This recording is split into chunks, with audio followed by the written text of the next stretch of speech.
Bismillahirrahmanirrahim. Assalamualaikum warahmatullahi wabarakatuh. Di sini saya akan menjelaskan sedikit mengenai pembelajaran tentang Ariyah dan Mukharadah.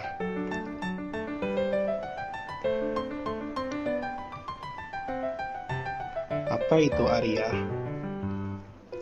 Ariyah menurut bahasa adalah pinjaman.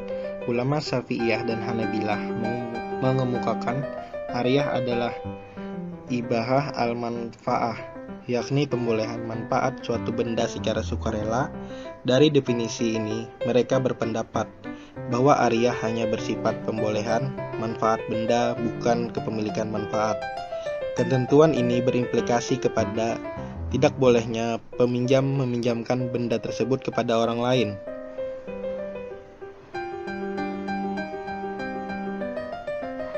Dasar hukum Ariyah. Menurut Syaikh Sabik, tolong-menolong Ariyah adalah sunnah. Sedangkan menurut Al-Ruyani, sebagaimana dikutip oleh Taqi al-Din, bahwa Ariyah hukumnya wajib ketika awal Islam. Ada juga yang berpendapat Ariyah ini adalah suatu usaha tolong-menolong, oleh karena itu hukumnya boleh atau mubah, sepanjang yang demikian itu dilakukan sesuai dengan ketentuannya. Adapun landasan hukum Ariyah berdasarkan Quran Surah Al-Maidah yang berbunyi wa ta'awanu 'alal birri wat taqwa wa la ta'awanu 'alal ismi wal udwan, yang artinya saling tolong-menolonglah kamu dalam kebaikan dan takwa, dan janganlah kamu saling tolong-menolong dalam dosa dan permusuhan. Selanjutnya, syarat-syarat Ariyah, rukun Ariyah, dan macam-macam Ariyah. Syarat-syarat Ariyah yang pertama, murir atau berakal sehat. Yang dengan demikian, orang gila dan anak kecil yang tidak berakal tidak dapat meminjamkan barang. Syarat yang kedua, pemegang barang oleh peminjam. Ariyah adalah transaksi dalam berbuat kebaikan. Yang dianggap sah memegang barang adalah peminjam, seperti halnya dalam hibah. Syarat yang ketiga, barang atau musta'ar.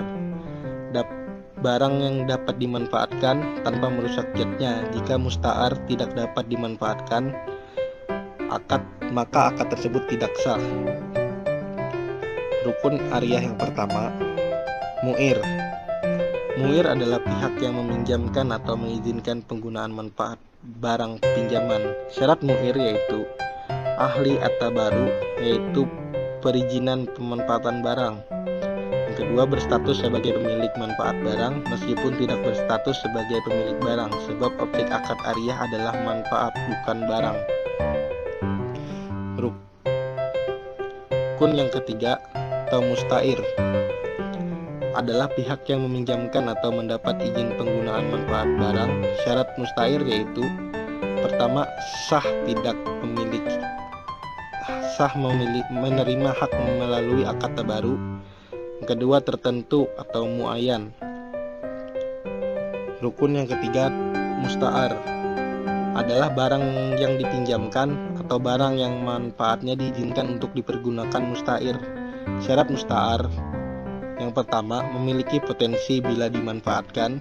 Yang kedua, manfaatnya merupakan milik pihak mu'ir. Yang ketiga, pemanfaatannya legal secara agama. Yang keempat, manfaat yang dimiliki nilai ekonomis. Yang kelima, pemanfaatannya tidak berkonsekuensi mengurangi fisik barang. Rukun yang keempat, sihah, adalah akad Ariyah adalah bahasa interaksi meliputi ijab dan qabul yang menunjukkan perizinan penggunaan manfaat barang. Selanjutnya, macam-macam Ariyah.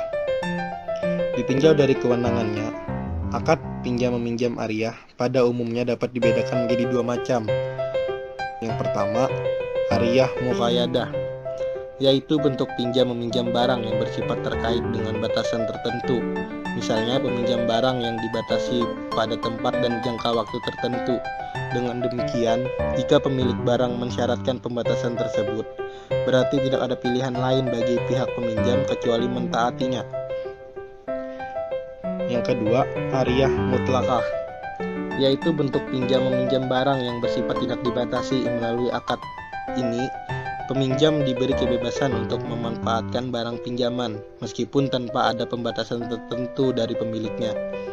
Biasanya ketika ada pihak yang membutuhkan pinjaman, pemilik barang sama sekali tidak memberikan syarat tertentu terkait objek yang akan dipinjamkan. Contohnya, seseorang meminjamkan kendaraan, namun dalam akad tidak disebutkan hal-hal yang berkaitan dengan penggunaan kendaraan tersebut, misalnya waktu dan tempat mengendarainya. Namun demikian harus disesuaikan dengan kebiasaan yang berlaku di masyarakat. Tidak boleh menggunakan kendaraan tersebut siang malam tanpa henti. Jika penggunaannya tidak sesuai dengan kebiasaan dan barang pinjaman rusak, maka muir harus bertanggung jawab. Selanjutnya, konsekuensi hukum akad ariyah. Setelah akad ariyah terpenuhi syarat dan rukunnya, selanjutnya akan menetapkan beberapa konsekuensi hukum, diantaranya sebagai berikut. Yang pertama, status akad. Status hukum akad ariyah yaitu jaiz dari kedua belah pihak, artinya akad ariyah bersifat tidak mengikat, sehingga baik muir atau mustair memiliki hak untuk membatalkan akad kapan saja secara sepihak. Yang kedua, hak penggunaan mustair. Batasan hak atau kewenangan mustair dalam penggunaan manfaat barang pinjaman disesuaikan dengan perizinan dari pihak muir, sebab muir adalah pemilik manfaat yang dimiliki otoritas membatasi penggunaan miliknya. Selanjutnya, hak memanfaatkan barang pinjaman atau musta'ar.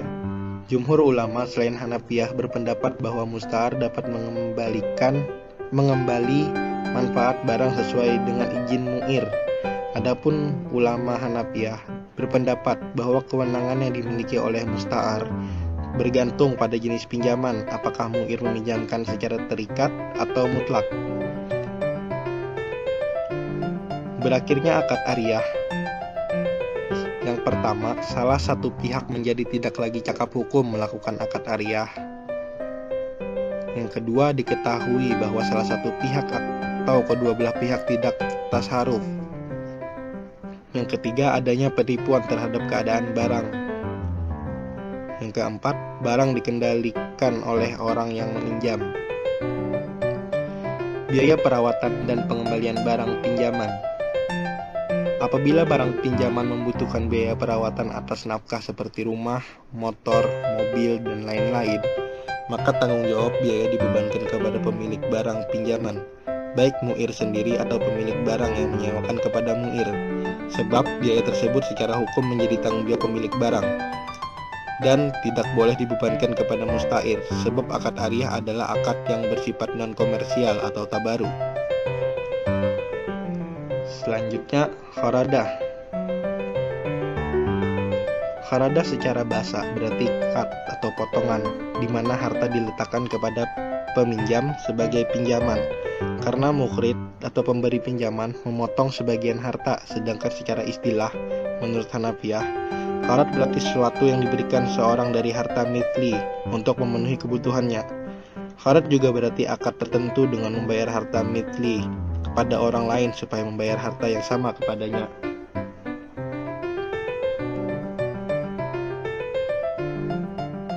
Syarat-syarat kharadah. Yang pertama, mengenai sifatnya, maka menggunakan lafal kharat atau salaf karena keduanya digunakan dalam lafal syariah. Yang kedua, syarat mukhrid atau memberi hutang harus memenuhi kriteria yang yaitu ahliyat at-tabaru atau layak bersosialisasi dan ikhtiar tanpa ada paksaan. Yang kedua, pihak yang berhutang muqtarid harus merupakan orang yang ahliyah muamalah. Maksudnya, ia sudah balik, berakal waras dan tidak mahjur, atau bukan orang yang oleh syariat tidak diperkenankan untuk mengatur sendiri hartanya karena faktor-faktor tertentu. Yang keempat, syarat objek akad kharat, barang yang dipinjam. Ulama Malikiyah, Syafi'iyah, dan Hanabilah berpendapat bahwa diperbolehkan melakukan kharat atas semua benda yang bisa dijadikan objek akad salam, baik itu barang yang ditakar dan ditimbang seperti emas, perak, dan makanan, maupun dari harta kimi seperti barang dagangan, binatang, dan juga barang yang dijual satuan. Sebagai umat manusia, kita tidak luput dari yang namanya pinjam-meminjam atau yang lebih dikenal dengan berhutang. Adab berhutang. Ada 6 adab atau tata cara yang baik ketika seorang itu berhutang. Yang pertama, berniat kuat untuk mengembalikan pada saat mendapatkan uang.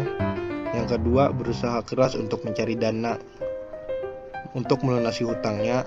Yang ketiga, segera melunasi hutang bila mampu membayar. Yang keempat, bersabar ketika diperlakukan buruk oleh pemberi hutang.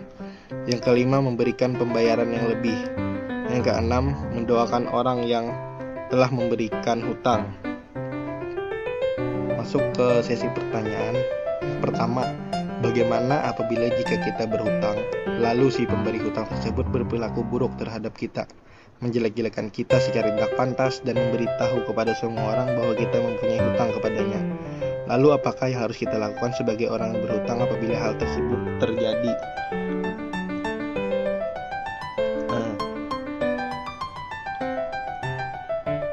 Jawabannya, bersabar ketika diperlakukan buruk oleh pemberi hutang.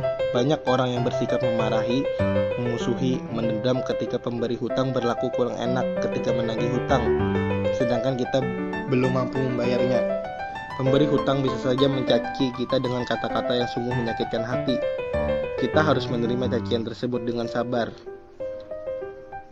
Ada seorang lelaki datang kepada Rasulullah untuk menagih hutang, lalu ia bersikap kasar sehingga sebagian sahabat hendak memukulnya. Kemudian Rasulullah SAW bersabda, "Biarkanlah ia, karena sesungguhnya pemilik hak memiliki hak untuk berkata-kata. Berikan kepadanya seekor unta yang umurnya sama dengan unta miliknya." Mereka berkata, "Wahai Rasulullah, kami tidak menemukan kecuali yang lebih besar darinya." Beliau bersabda, "Berikan kepadanya, karena sebaik-baiknya kalian adalah orang yang terbaik dalam membayar hutang." Hadis riwayat Bukhari dan Muslim. Pertanyaan yang kedua, apa inti masalah dari ariyah atau pinjam-meminjam? Ariyah atau yang sering kita sebut dengan pinjam-meminjam merupakan hal yang sudah dikenal semenjak zaman para nabi. Dalam hal ini, ariyah adalah pinjam-meminjam yang di dalamnya terdapat akad. Selain itu, barang yang dipinjamkan juga harus memberikan manfaat bagi yang meminjam. Bagi peminjam atau orang yang dipinjamkan, dia harus menjaga baik-baik agar barang yang ia pinjam tidak rusak atau berkurang nilai manfaatnya. Karena pinjam-meminjam merupakan salah satu upaya menolong seseorang tanpa sebuah imbalan, sehingga kepercayaan merupakan hal yang paling diutamakan.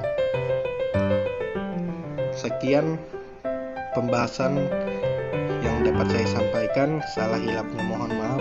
Assalamualaikum warahmatullahi wabarakatuh.